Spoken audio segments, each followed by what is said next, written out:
A implementação de políticas públicas, a concretização dos direitos sociais, depende, sobretudo, do aparato da administração pública e só apenas subsidiariamente do controle judicial. E o federalismo é uma das grandes ferramentas para execução das políticas públicas e para o experimentalismo e para a inovação nessas políticas públicas, já que essas políticas se referem a várias áreas da sociedade.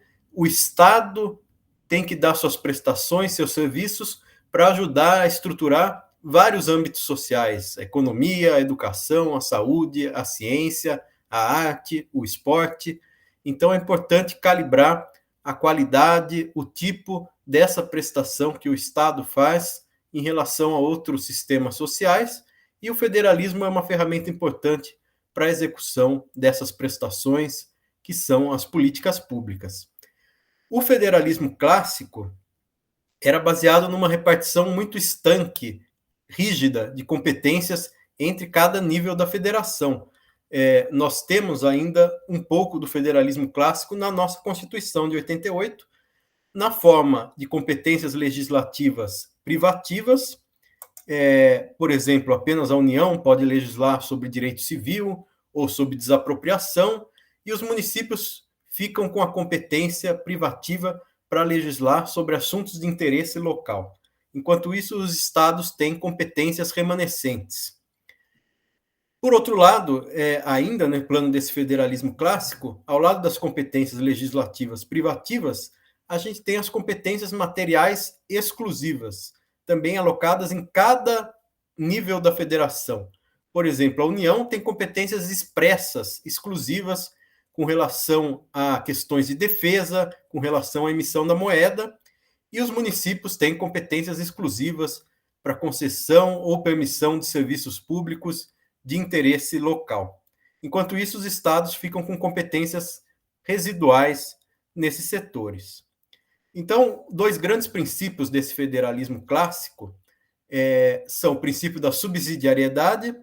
As competências devem ser alocadas no nível mais local, mais próximo ao cidadão, e, por outro lado, o princípio da especialização funcional. Deve-se ter uma repartição bastante bem delimitada de competências para evitar tanto sobreposições quanto lacunas na legislação ou na execução de serviços públicos. Ao longo do século XX, se desenvolveu, porém, em concorrência, em alternativa a esse federalismo clássico, o federalismo cooperativo, que é baseado em competências legislativas concorrentes e em competências materiais comuns. Por exemplo, o nosso artigo 24 da Constituição Federal de 88 diz que a competência legislativa concorrente da União e dos Estados tratar de educação, cultura, ciência e tecnologia, e no artigo 30 os municípios ficam com uma competência suplementar nessas áreas também. E quanto à execução das políticas públicas, a gente tem as competências materiais comuns aos 3 níveis da federação no Brasil: União, Estados e municípios. E essas competências estão previstas lá no artigo 23 da Constituição de 88, envolvem, por exemplo, políticas de saúde, educação, cultura, meio ambiente, ciência e tecnologia, combate à pobreza, portanto, as principais políticas públicas voltadas à concretização dos direitos fundamentais, principalmente dos chamados direitos sociais. E, nessa medida, com relação a essas políticas públicas que envolvem as competências materiais comuns entre os entes da federação, são importantes os instrumentos que a Constituição dá e que a legislação brasileira dá para a colaboração entre esses níveis da federação. Então, um primeiro instrumento importante são as regiões metropolitanas, previstas no artigo 25, parágrafo 3º da Constituição Federal, que diz o seguinte: os estados poderão, mediante lei complementar, instituir regiões metropolitanas, aglomerações urbanas e microrregiões constituídas por agrupamentos de municípios limítrofes para integrar a organização, o planejamento e a execução de funções públicas de interesse comum. Esse artigo é regulado pelo Estatuto da Metrópole, que é a Lei 13.800 e 89 de 2015, que especifica os instrumentos do Estatuto da Cidade, que é uma lei de 2001, para as políticas públicas de interesse comum desses municípios localizados em regiões metropolitanas. Ao lado das regiões metropolitanas, um outro instrumento federativo importante são os consórcios públicos, regidos pela Lei 11.107 de 2005. Esses consórcios podem ser entre municípios, entre estados. No Brasil, existe uma experiência recente de formação de consórcios regionais entre estados. Consórcio do Brasil Central, formado em 2016, Consórcio da Amazônia Legal, de 2018, Consórcio do Nordeste, formado em 2019, e esses consórcios tiveram um papel importante, por exemplo, na coordenação de políticas de saúde, de vacinas, no acesso a vacinas, a testes, a coordenação das políticas sanitárias durante a pandemia do coronavírus, por exemplo. E o que esses órgãos inovam, esses consórcios públicos, é que eles são órgãos regionais formados entre os próprios estados, diferentemente do que já havia desde os anos 50, 60, que eram órgãos federais voltados à política regional, como a Sudan e a Sudene. Agora, os próprios estados estão se organizando e os municípios também podem formar consórcios públicos.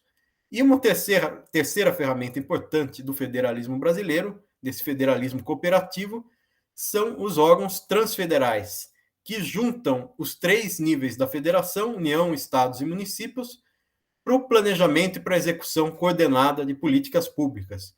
É o que a gente tem no Sistema Único de Saúde, é o que existe no Sistema Único de Assistência Social e é o que ainda falta com relação ao Sistema Nacional de Educação. O Plano Nacional de Educação recente prevê a organização desse Sistema Nacional de Educação, mas ainda falta essa coordenação das esferas da federação no plano educacional. Por exemplo, o artigo 211 da Constituição diz que a função da União é suplementar, é orquestrar esse Sistema Nacional da Educação e organizar as universidades federais. Os estados ficam responsáveis pelo final do ensino fundamental e pelo ensino médio. E os municípios ficam responsáveis da creche, pela educação infantil, da creche até o início da educação básica, o início do ensino fundamental. Mas não existe uma coordenação no Sistema Nacional de Educação, como existe já no Sistema Único de Saúde. Portanto, a gente pode pensar em avanços com relação a esse federalismo cooperativo que existe no Brasil, para que ele se torne um federalismo mais experimentalista, que gere inovações e melhorias na execução de políticas públicas. Uma primeira inovação exigiria relativizar ou quebrar com o tradicional princípio da simetria, que pressupõe que todos os níveis da federação terão uma organização semelhante, por exemplo, ao nível federal, e terão o mesmo grau de autonomia todos os estados e todos os municípios. E o que nós poderíamos pensar é em margens diferentes para cada unidade da federação testar determinadas políticas públicas, se for do interesse dessa unidade da federação. Então, eventualmente, uma unidade pode construir um quadro jurídico diferenciado, experimental, com relação a determinada área das políticas públicas, pode ter determinadas competências transferidas de maneira temporária, condicional, de um outro nível da federação. Enfim, podem criar um quadro jurídico alternativo ou podem receber de maneira condicional, temporária, experimental, certas competências. Por exemplo, o Estado pode receber certas competências da União para testar suas políticas públicas, e isso tem que ser controlado, tem que ser monitorado e pode gerar bons resultados que podem, inclusive, ser disseminados. O que leva a um segundo ponto importante dessa inovação das políticas públicas. Primeiro seria essa possível quebra da simetria por meio de transferências condicionais, temporárias, de competências de um ente, de um nível da federação a outro, e por meio da possibilidade de algum estado ou algum município receber essa autorização para criar uma estrutura institucional, um regime jurídico diferenciado. O segundo ponto dessa inovação no federalismo experimentalista seria com relação ao papel da União, que seria um papel muito mais de uma central de inteligência para construir capacitações nacionais, gerenciar a redistribuição de recursos financeiros e pessoais entre os níveis da federação e também avaliar, monitorar o desempenho das políticas públicas, consolidar essas informações, disseminar as boas práticas e, eventualmente, fazer intervenções corretivas pontuais num sistema escolar estadual, por exemplo, ou no sistema de saúde de uma determinada unidade da federação, ou seja, uma intervenção administrativa, uma espécie de correção, de reorganização daquela política pública, num aspecto muito mais pontual do que é a intervenção federal que está disciplinada na Constituição. E um terceiro ponto de inovação no federalismo experimentalista, além dessa possível quebra da simetria, com uma autonomia estendida para determinadas unidades da federação, ao mesmo tempo com controles a essa autonomia, além desse papel de central de inteligência, de coordenação das políticas públicas com relação ao papel da União, o terceiro ponto desse federalismo experimentalista seria a combinação do Estado com iniciativa privada e com as comunidades. Quer dizer, a execução de políticas públicas pode não apenas ser privatizada ou ser concedida ou executada em colaboração com organizações sociais, mas podem existir negócios que combinem investimento privado, investimento de bancos públicos e agências públicas de desenvolvimento e cooperativas de trabalhadores da comunidade, e essas três partes se juntem para solucionar problemas sociais, problemas ambientais e para executar conjuntamente as políticas públicas, implementando as promessas constitucionais. Então, esse terceiro ponto seria a coordenação público-privado-comunitária.